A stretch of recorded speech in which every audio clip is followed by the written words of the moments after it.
रुको रुको, ऐसा नहीं, सूर्य से दिखाता हूँ।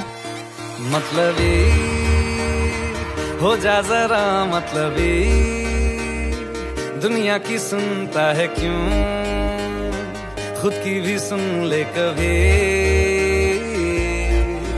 मतलबी हो जा जरा मतलबी, दुनिया की सुनता है क्यों, खुद की भी सुन ले कभी। হ্যালো এভরিওয়ান, আসসালামু আলাইকুম। আশা করি সবাই ভালো আছেন। আপনারা তো টাইটেল দেখে একটু আন্দাজ করতে পেরেছেন যে আমরা আজ কোথায় যাচ্ছি। তাই চলুন আর দেরি না করে এখনই ঢুকে যাই আমাদের পুরো দিনের অ্যাডভেঞ্চারের ভিতরে। আজকে আমি আপনাদের নিয়ে যাচ্ছি আমাদের এনএফি টুডে ব্যাচ 243D এর স্পেশাল লার্নিং ট্রিপে, যেখানে আমরা গিয়েছিলাম এক অসাধারণ বায়োডাইভার্সিটি ফার্মে। যথারীতি আমরা ঠিক 9টার দিকে রওনা হয়ে গেলাম মানিকগঞ্জের উদ্দেশ্যে, এবং আমি একটা জিনিস দেখলাম, আমার ফ্রেন্ডরা একদম ট্যুর ভাইবে। মানে কি বলবো, এক কথায় সব মিলিয়ে রাস্তার জার্নিটা আলাদা একটা মেমোরি। তো চলে আসলাম আমাদের গন্তব্যস্থল মানিকগঞ্জে। তো মানিকগঞ্জে পৌঁছে আমরা কিছুটা পথ হেঁটে ফার্মের দিকে রওনা দিলাম, আর ওই হাঁটার রাস্তাটাও ছিল আমাদের এক আলাদা অভিজ্ঞতা। এবং মজার বিষয় হচ্ছে, আমরা হঠাৎ করে আমাদের রাস্তা থেকে ঠিক অনেকটা দূরে একটা শিয়াল দেখতে পেলাম, মানে সত্যিকারের শিয়াল। আমরা সবাই ওই দেখ শিয়াল শিয়াল বলে চিৎকার করছিলাম। তো এরকমটা একদমই চোখে পড়ে না, তো সবাই অনেক বেশি এক্সাইটেড হয়ে যাচ্ছিলাম। তারপর হাঁটতে হাঁটতে চোখে পড়লো গ্রামের আরও ন্যাচারাল জিনিসগুলোর দিকে।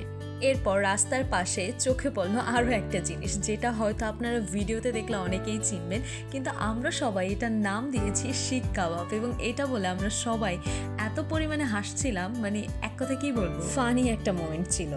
এরপর চোখে পড়লো একটি শতবর্ষী বটগাছ, মানে এত বড় এবং এত বিস্তৃত শাখা প্রশাখা আমি সত্যি অনেক দিন পর দেখলাম। তো এরপর ফার্ম থেকে একজন ভাইয়া আমাদের সকলকে রিসিভ করতে আসলো, এবং ভাইয়া আজকের দিনের অ্যাক্টিভিটি এবং সব কিছু আমাদেরকে ব্রিফ করছিল। তো এরপর আমরা কিছুটা হেঁটে চলে গেলাম আমাদের আজকের গন্তব্যস্থানে, এবং ঢুকতেই আমার চোখ একদম বড় বড় হয়ে গেল এবং আমি অবাক হলাম। পুরো একদম একটা গ্রামীণ পরিবেশ, মাটির ঘর এবং খুব সুন্দর একটা খাবারের জন্য জায়গা রাখা। অন্য পাশে আরও 2-3টি ঘর, যে ঘরগুলো বাঁশ এবং কাঠ দিয়ে বানানো। তো মানে সত্যি কথা বলতে গেলে বাড়িটা একদম অসাধারণ ছিল, এবং অনেক গাছও ছিল বাসার ভিতরে, যার কারণে বাসাটা আরও বেশি অনেক ঠান্ডা এবং মনোরম লাগছিল। তো সামনের দিকে একটু এগিয়েই দেখি সিঁড়ির মতো একটা জায়গা। তো এটা আসলে মাটি দিয়ে বানানো ছিল। সবাই আর কি চারপাশটা ঘুরে ঘুরে সুন্দরভাবে দেখছিল। তো এখানে আমার এই জায়গাটা এত পছন্দ হয়েছে, খুবই ভালো লাগার একটা জায়গা ছিল এটা। তো এখানে আমার কয়েকজন ফ্রেন্ড ওয়াশরুম দেখছিল। তো ওয়াশরুমটা একটু ডিফারেন্টভাবে বানানো ছিল, একদম গ্রামীণ স্টাইলে আর কি। তো এরপর আর কি আমরা একটা বাঁশের ঘরে চলে গেলাম সবাই বিশ্রাম নেওয়ার জন্য।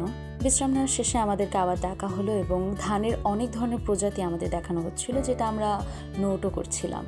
তো এখানে মজার বিষয় হচ্ছে, স্যার আমাদেরকে ঘন্টা দিয়ে ডাকছিল সকালে ব্রেকফাস্ট করার জন্য, এবং এটা ছিল আমাদের ব্রেকফাস্টের জায়গা। এবং মেনুতে ছিল খিচুড়ি, ডিম ভর্তা, পেঁয়াজ, মরিচ, লেবু।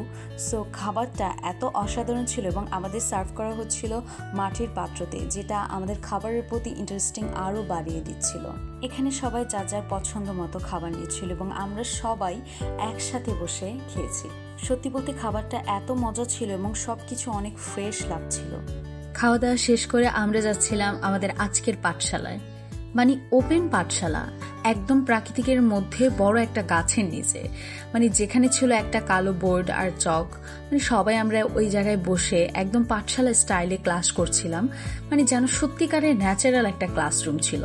এখানে ফার্মের মালিক এবং দায়িত্বে থাকা ভাইয়া এসে আমাদের পুরোটা ব্রিফ করলেন, কিভাবে তারা এই ফার্মে রাসায়নিক ছাড়া চাষাবাদ করে, কেন ন্যাচারাল খাবার আমাদের শরীরের জন্য ভালো, এবং কিভাবে প্রতিদিন কেমিক্যাল ফার্মিং আসলে মাছি, প্রাণী আর মানুষের ক্ষতি করছে। এরপর তারা আমাদের সকলের জন্য একটা চা নিয়ে আসলো, যেটা হচ্ছে তুলসী চা।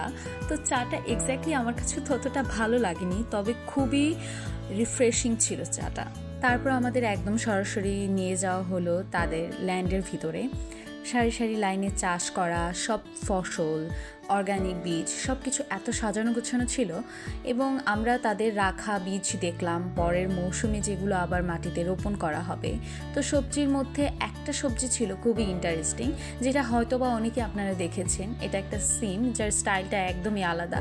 তো আমরা দেখে সবাই একটু অবাক হলাম। আমাদেরকে আরও কিছু সবজি দেখানো হলো, যেটা হয়তো বা আমাদের সকলের কাছে অনেক বেশি পরিচিত। তো আমরা সবাই আর কি তাদের পুরো ল্যান্ডটা ঘুরে ঘুরে পর্যবেক্ষণ করছিলাম কি কি লাগানো হচ্ছে বা কি কি সবজি আছে। তো এরপর আমরা কিছু দূর হাঁটতে হাঁটতেই গেলাম তাদের ফার্মের পুকুরের দিকে। সেখানে তারা অর্গানিক উপায়ে চাষ করে, রুই, কই, মৃগেল সহ আরো কয়েক ধরনের মাছ চাষ করা হয়। পুরো জায়গাটাই এত শান্ত মনে হচ্ছিল যেন প্রাকৃতির মাঝেই যেন আমরা হারিয়ে যাচ্ছি। তো আসলে এত বেশি রোদ ছিল, আমি জাস্ট একটা জিনিসই ভাবলাম যে ওখানে যারা সারাদিন কাজ করে তাদের পরিশ্রমটা কতই না কঠিন ছিল।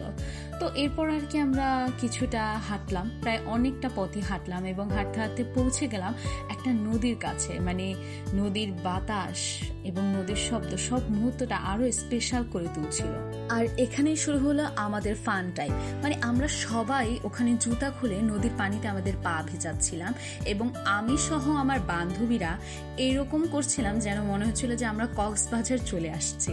এখানে আমরা শাহরুখ খানের সেই বিখ্যাত পোস্টটা করছিলাম এবং স্যারের দেওয়া ডায়লগটা আমরা সকলে বলছিলাম। তো চলুন আপনাদেরকে শোনানো যাক। শেষে আমরা আবার ফার্মে ফিরে এলাম লাঞ্চের জন্য। সিম্পল কিন্তু পুরোপুরি অর্গানিক লাঞ্চ, যেটা খেতেই বোঝা যাচ্ছিল খাবারটা কতটা ফ্রেশ। এবং শেষ পাতে ছিল দই। দইটা এত মজা ছিল আমার এখনো মুখে লেগে আছে, আর সেজন্য আমি কয়েকবার দই নিয়েছিলাম। এবং খাওয়া শেষে আমরা সবাই যার যার নিজের পাত্র ধুয়ে পরিষ্কার করে রাখছিলাম।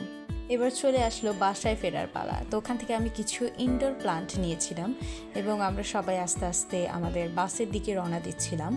মানিকগঞ্জকে বিদায় দিয়ে আমরা রওনা হয়ে গেলাম আমাদের ভার্সিটির উদ্দেশ্যে। আসলে পুরো দিনটা যেন একটা ন্যাচারাল শিক্ষার জার্নি ছিল। আমাদের এই ব্যাচের জন্য এটা সত্যি একটা স্মরণীয় অভিজ্ঞতা।